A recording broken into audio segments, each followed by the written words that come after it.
एक शाम गोनू झा अपने तालाब के पास टहल रहे थे। मंद मंद बयार बह रही थी।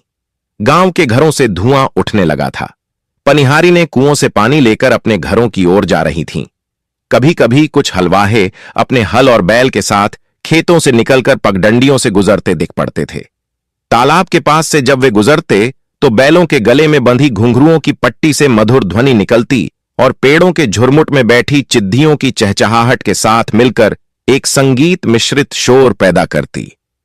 शाम का यह मंजर बहुत मनभावन था। गोनू झा शाम के इस सौंदर्य को निहारते हुए कुछ गुनगुना रहे थे। तभी दूर से आते युवराज को देखकर गोनू झा की तंद्रा भंग हुई। वे चकित से देख रहे थे कि महाराज का किशोर पुत्र उनकी तरफ ही तेज तेज चलते हुए आ रहा है। गोनू झा के लिए यह अप्रत्याशित था कि महाराज का बेटा गांव की पगडंडियों से पांव पैदल चलता हुआ इस तालाब तक आए, मगर यह सच था। थोड़ी ही देर में राजा का बेटा उनके सामने खड़ा था। गोनू झा ने उसकी ओर देखा। युवराज हांफसा रहा था। तेज चलने के कारण उसकी सांसें फूल गई थीं। युवराज ने गोनू झा के पास पहुंचकर उन्हें नमस्कार किया। गोनू झा ने युवराज की ओर देखकर मुस्कुराते हुए पूछा, क्या बात है युवराज, गांव की सैर के लिए निकले हो? युवराज ने अपनी सांसों पर काबू पाते हुए कहा, पंडित जी, मुझे कोई सच सा लगने वाला ऐसा झूठ बताइए जिससे बड़ा कोई दूसरा झूठ नहीं हो। युवराज की बात सुनकर गोनू झा हतप्रभ रह गए। अरे, ऐसा क्या है युवराज? अचानक आपको यह क्या सूझी कि एक झूठ की तलाश में गांव चले आए? गोनू झा ने पूछा। हालांकि गोनू झा समझ चुके थे कि जरूर कोई ऐसी घटना हो गई है जिससे युवराज परेशान हैं और खुद चलकर उनके पास आए हैं। युवराज ने उनकी ओर अनुनय भरी दृष्टि से देखा और कहा, बस पंडित जी, मुझे आप कोई ऐसा झूठ बताइए जिसकी कोई काट नहीं हो। गोनू झा ने युवराज की बेकली भांप ली और उसका कंधा थपथपाते हुए बोले, युवराज, आपको झूठ सुनना है तो मैं जरूर सुनाऊंगा, लेकिन यदि आप मुझे बता दें कि आप यह झूठ क्यों सुनना चाहते हैं तो शायद मैं आपके लिए ज्यादा अनुकूल झूठ बता पाऊं। आइए, घर चलते हैं, वहीं बैठकर बातचीत करते हैं और आपकी जरूरत समझकर कोई झूठ भी आपको बता दूंगा। गोनू झा अपने साथ युवराज को लेकर अपने घर आ गए। पत्नी को आवाज देकर युवराज के लिए मिठाई और लस्सी मंगवाई। जलपान से निवृत्त होकर युवराज ने फिर गोनू झा से कहा, पंडित जी, शाम ढल रही है। महल में मेरे न होने से वहां सभी चिंतित होंगे। कृपया मुझे कोई झूठ सुना दें, ऐसा झूठ जिससे बड़ा झूठ कोई दूसरा मुझे नहीं सुना सके। गोनू झा ने कहा, युवराज, पहले आप मुझे बताएं कि आप ऐसा झूठ क्यों सुनना चाहते हैं। मुझे पूरी बात बताइए, तभी मैं आपकी कोई सहायता कर सकूंगा। युवराज ने गोनू झा को बताना शुरू किया। पंडित जी, आज सुबह मैं दीवान और नगर सेठ के पुत्रों के साथ बाजार गया था। वे दोनों मेरे मित्र हैं और सहपाठी भी। हम तीनों बाजार में मटर गश्ती करते हुए इधर उधर की बातचीत कर रहे थे। थोड़ी देर में ही बातें झूठ पर टिक गईं। सभी तरह तरह की झूठी गप्पें हाँकते और हंसते। इसी तरह बात बात में हम तीनों बहुत जोश में आ गए और हम में बाजी लग गई कि जो सबसे बड़ा झूठ बोलेगा उसे 100 स्वर्ण मुद्राएं मिलेंगी।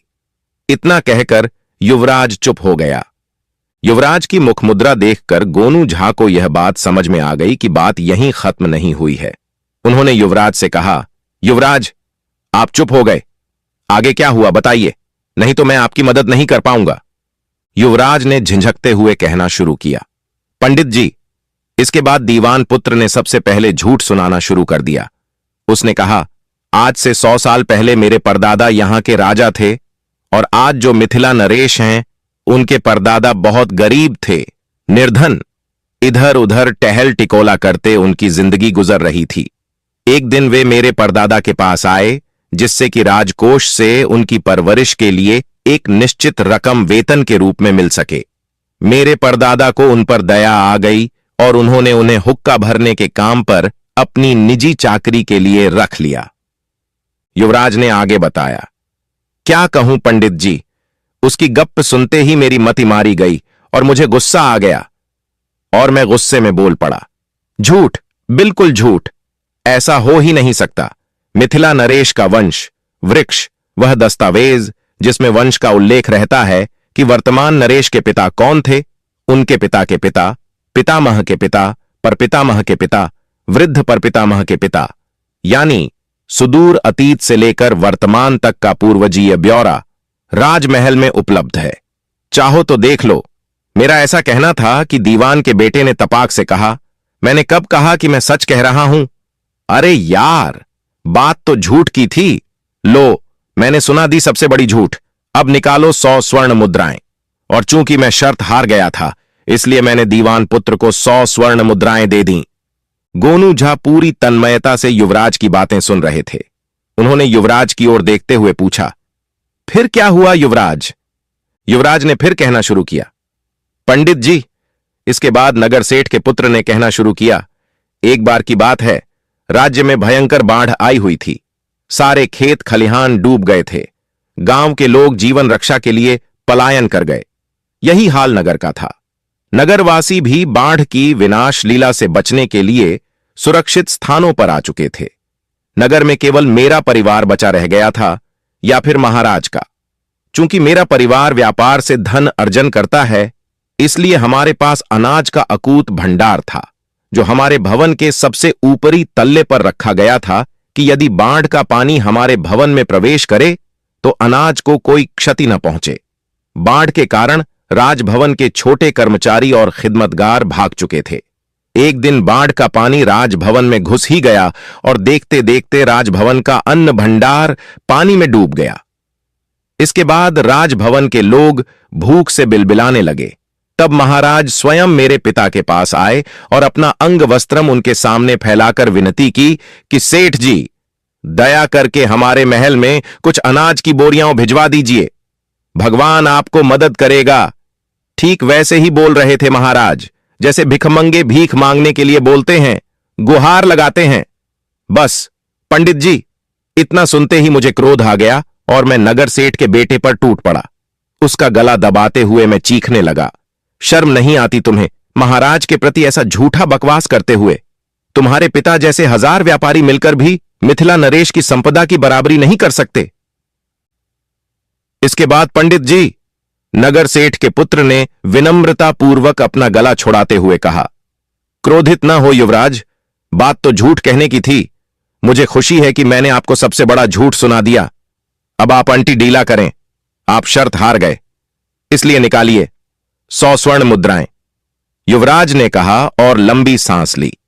फिर गोनू झा की ओर देखकर कहा, बस पंडित जी, शर्त के अनुसार मैंने 100 स्वर्ण मुद्राएं दे दी और उन्हें यह कहकर वापस आ गया कि शाम होने को है, मैं अपनी तरफ से झूठ कल सुनाऊंगा।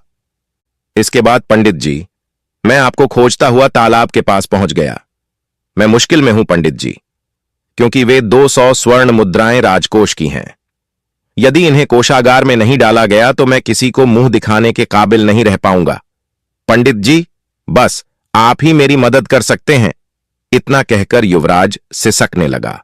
गोनू झा अपने स्थान से उठे और उसकी पीठ थपथपाते हुए बोले, शांत हो जाए युवराज, अभी आप घर जाइं, विश्राम करें।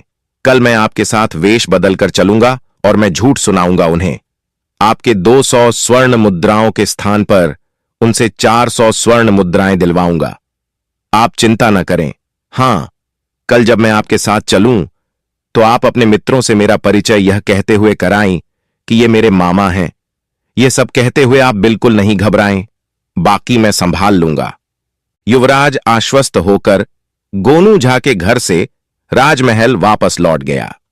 दूसरे दिन गोनू झा के साथ युवराज बाजार पहुंचा। थोड़ी ही देर में दीवान का पुत्र और नगर सेठ का पुत्र भी वहां पहुंच गए। दोनों मन ही मन प्रसन्न थे कि कल तो युवराज से 100 स्वर्ण मुद्राएं दोनों ने जीत ली थीं। शायद आज भी कुछ लक्ष्मी कृपा हो जाए। युवराज अपने मित्रों के साथ बाजार के मध्य में बने चबूतरे तक आया, जहां बाजार में आए लोग आवश्यकता पड़ने पर विश्राम करते थे।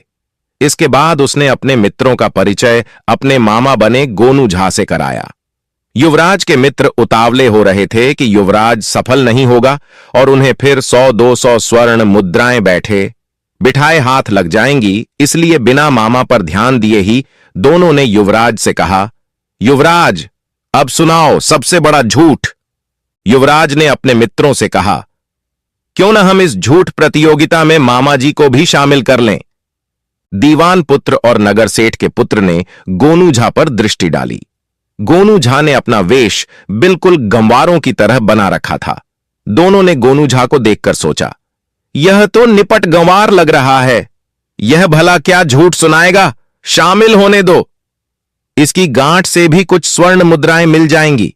फिर दोनों ने लगभग एक साथ कहा, कोई बात नहीं युवराज, इन्हें भी शामिल कर लो, मगर शर्त इन्हें बता दो कि सबसे बड़ा झूठ यदि ये नहीं बोल पाए तो इन्हें 200 स्वर्ण मुद्राएं देनी पड़ेंगी। युवराज ने चौंक कर पूछा, 200 स्वर्ण मुद्राएं? क्यों? कल तो शर्त 100 स्वर्ण मुद्राओं पर ही लगी थी। युवराज के दोनों मित्र मुस्कुराए और बोले, कल की बात कल गई, आज तो यही शर्त लगेगी। युवराज कुछ कहता कि उससे पहले युवराज के मामा बने गोनू झा ने कहा, मुझे आप लोगों की शर्त मंजूर है, अब आप लोग बताइए, पहले कौन झूठ सुनाएगा। युवराज को भरोसा हो चुका था कि अब कमान गोनू झा के हाथों में आ चुकी है, इसलिए युवराज चुप रहा। उसके दोनों मित्र बोल पड़े, लगभग एक साथ ही, आप युवराज के मामा हैं तो हमारे लिए भी आप मामा ही हैं, आप ही पहले सुनाई। झूठ, लेकिन याद रहे झूठ ऐसा हो जिसका तोड़ न हो, वरना आप याद रखें 200 स्वर्ण मुद्राएं। उनकी बात पूरी होती उससे पहले ही गोनू झा ने अपनी जेब से एक थैली निकाली और उनके सामने थैली खोलते हुए उन्हें दिखाया, यह देखिए, 1 सहस्र स्वर्ण मुद्राएं हैं थैली में। मैं तो ठहरा गंवार आदमी, थैली में युवराज को थमा देता हूं। यदि मैं झूठ न सुना सकूं तब युवराज तत्काल आप दोनों को 200 स्वर्ण मुद्राएं इस थैली से निकालकर दे देंगे, ठीक है ना? दोनों मित्र प्रसन्न हो गए और स्वीकृति में अपना सिर हिलाया और बोले, ठीक है। गोनू झा ने कहना शुरू किया, मेरे दादा के पास एक घोड़ा था, 10 गज ऊंचा घोड़ा। मेरे दादा के गांव में एकमात्र ऐसी जगह थी जहां यह घोड़ा बांधा जा सकता था। इतना कहने पर गोनू झा चुप हो गए। तब दोनों मित्रों ने उत्सुकता दिखाई और पूछा, कौन सी जगह थी वह? वह जगह थी गांव के 300 साल पुराने वट वृक्ष की छतनार डालियों के नीचे, क्योंकि हमारे इलाके में आम घरों की ऊंचाई 2 गज होती थी और पेड़ आदि भी बहुत हुए तो 3-4 गज ऊंचे, बस, और घोड़ा 10 गज का। किस्सा गोई में माहिर गोनू झा अपने चेहरे के हाव भाव के साथ अपने कहने के अंदाज में भी उतार चढ़ाव लाते थे, जिसके कारण सभी मुग्ध भाव से उनकी कहानी सुन रहे थे। कुछ दिनों में ही घोड़े के शरीर पर एक वट वृक्ष पैदा हो गया। घोड़े की पीठ पर उगे वट वृक्ष की डालें 3-4 मील तक आकाश में फैल गईं। मेरे दादाजी ने उन डालों पर बांस की चचड़ी बनवाई, मजबूत चचड़ी पर 10 फीट मिट्टी डलवा दी। इस तरह दादाजी ने घोड़े की पीठ पर उगे वट वृक्ष को 3 मील लंबे और 3 मील चौड़े समतल भूतल के रूप में बदल लिया और वे उस पर खेती करने लगे। सिंचाई की आकाशीय व्यवस्था थी, मतलब कि जहां कहीं भी पानी बरसता दादाजी घोड़े को वहां ले जाते। घोड़े के साथ साथ खेत भी वर्षा वाले स्थान पर पहुंच जाता और खेत में लगी फसलों की सिंचाई हो जाती। इतना कहकर गोनू झा चुप हो गए और सुरती निकालकर अपनी हथेली पर अंगूठे से रगड़ने लगे। सभी युवक उनकी इस अजीबो गरीब कहानी दिलचस्पी से सुन रहे थे। उन्हें चुप देखकर वे पूछने लगे, फिर क्या हुआ मामा जी? गोनू झा ने सुरती अपने होंठों में दबाते हुए कहा, एक बार दादाजी के राज्य में भयानक सूखा पड़ा। खेत में बीज ठरप गए, दूर दूर तक हरियाली झुलस गई, पेड़ ठूंठ बन गए। लोग त्राही त्राही करने लगे, लेकिन घोड़े की पीठ पर उगे वट वृक्ष पर बने खेत की फसलें लहलहा रही थीं। जहां कहीं भी बरसात होती, दादाजी घोड़े की पीठ पर सवार होकर घोड़े को वहां ले जाते। सारे राज्य में अनाज भंडार रिक्त हो गए, लेकिन हमारे दादाजी का अनाज भंडार अनाज से ठसाठ भरा हुआ था। सूखे के कारण जो तबाही पैदा हुई थी, उससे नगर सेठ के दादा और दीवान जी के दादा भी प्रभावित हुए थे। एक दिन वे दोनों मेरे दादाजी के पास आकर रोने लगे और बताने लगे कि उनका परिवार अनाज के अभाव में भूखों मर रहा है। उनका रुदन सुनकर मेरे दादाजी को दया आ गई और उन्होंने दीवान के दादा को 1000 मन गेहूं, 1000 मन चावल और 500 मन दाल देकर उसका कागज बनवा लिया कि जब उनके पास इतना अनाज हो जाएगा तब वे मेरे दादाजी को वह अनाज वापस कर देंगे। मेरे दादाजी ने नगर सेठ के दादाजी को भी इतना ही अनाज दिया और उसके दस्तावेज बनाकर उनसे अंगूठे का निशान लगवा लिया कि जब उन्हें उनका अनाज वापस मिल जाएगा तब वे दस्तावेज नष्ट कर देंगे। तब से हमारी 2 पीढ़ी गुजर गई और अब वह दस्तावेज मेरे पास आया है। नगर सेठ और दीवान ने अब तक हमारे दादाजी का अनाज वापस नहीं किया है। दीवान और नगर सेठ के पुत्रों ने जब गोनू झा की कथा सुनी तो वे युवराज की तरफ देखते हुए बोले, कसम से यह आदमी झूठा है, ऐसा कभी नहीं हुआ। भला 10 गज का भी घोड़ा हो सकता है। कपोल कल्पित बातें कहकर तुम्हारे मामा हमारा अपमान कर रहे हैं। गोनू झा हंस पड़े। यदि मेरी बातें झूठ हैं तो निकालो 2-2 स्वर्ण मुद्राएं, नहीं तो मैं निकालता हूं तुम्हारे दादाजी के दस्तावेज। दोनों झेप गए। वे शर्त हार चुके थे।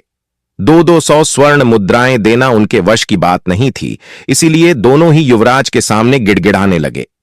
युवराज का दिल भी अपने मित्रों की बेबसी पर पिघल गया और उसने गोनू झा से कहा, जाने दीजिए मामा जी। गोनू झा ने मुस्कुराते हुए कहा, जाने तो दूंगा युवराज, यदि ये दोनों आपकी स्वर्ण मुद्राएं लौटा दें और यह संकल्प लें कि भविष्य में इस तरह की शर्तें वे किसी के साथ भी नहीं लगाएंगे तब। नगर सेठ और दीवान के पुत्र ने युवराज से जीती गई रकम युवराज को लौटा दी और गोनू झा के सामने हाथ जोड़कर बोले, मामा जी, अब कभी हम इस तरह की शर्तें नहीं लगाएंगे। हमें क्षमा करें। हम आपको वचन देते हैं कि भविष्य में धन प्राप्ति के लिए उचित मार्ग ही तलाशेंगे। इसके लिए शर्त लगाने या जुआ खेलने की कल्पना भी नहीं करेंगे। उनकी बात सुनकर गोनू झा खुश हुए और तीनों युवकों को मिठाई की दुकान में ले जाकर अपनी ओर से जी भरकर मिठाई खिलाई और खुद भी जी भर के मिठाइयां खाईं। फिर वे लोग अपने घर वापस आ गए।